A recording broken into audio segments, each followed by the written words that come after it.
Сочная курица по-французски, просто тает во рту.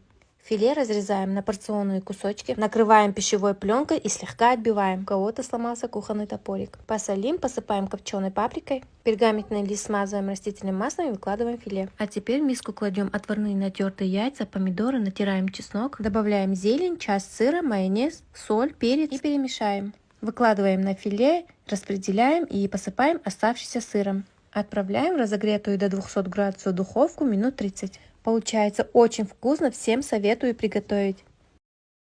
Если вас всегда волнует вопрос, что приготовить сегодня, то заходите в телеграм-канал «Хлеб да масло». Там вы найдете бюджетное меню на неделю, которое поможет сохранить вам время и деньги. А перейти сюда очень просто.